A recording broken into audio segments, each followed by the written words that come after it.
పనికొస్తుంది. మరో ఉత్తరంలో వారి సందేహాన్ని చూద్దామండి. ఈ ఉత్తరాన్ని హేమచంద్ర మంగళగిరి నుండి రాస్తున్నారు.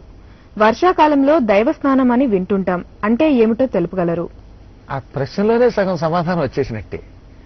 వర్షాకాలంలో ఆకాశం నుంచి సరాసరి చినుకులు పడుతూ ఉంటాయి. ఆ వర్షం పడినప్పుడు వర్షంలో ఒక్క క్షణకాలం నిలబడి వేరే ఇంకా స్నానం చేయక్కర్లా, ఒక 5 నిమిషాలు నిలబడి ఆ వర్షంలో తడుస్తూ తడిసినంతసేపు అర్జునుడి దశనామాలు, అర్జున ఫల్గుణ పార్థ కిరీటి శ్వేతవాహన నామాలు, తర్వాత ఇంద్రుడికి సంబంధించిన ఉన్నాయి. ఓం ఐం హ్రీం శ్రీం మహేంద్రాయ స్వాహ అనే నామంతో, లేక మహేంద్రాయ నమః గురువుల దగ్గర పొందాలి. ఇవి ఇలా వినేసి చేయకూడదు.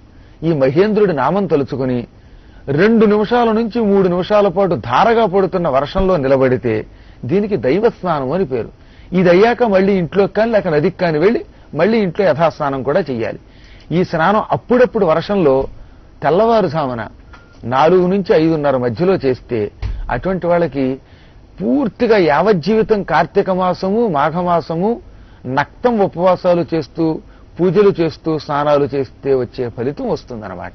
అయితే స్నానం చేసే ముందు మంత్రం మాత్రం ఎవరైనా ఒక గురువుని ఆశ్రయించే స్వీకరించాలి.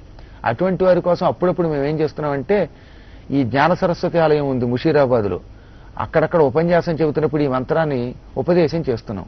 ఎవరైనా భక్తులు అటువంటిప్పుడు వచ్చి అక్కడ కలిస్తే ఈ మూల మంత్రాన్ని వాళ్ళకి ఇవ్వడం జరుగుతుంది. మంత్రం ఉపదేశం లేకుండా మాత్రం చేయకూడదు. మరో ఉత్తరంలో వారి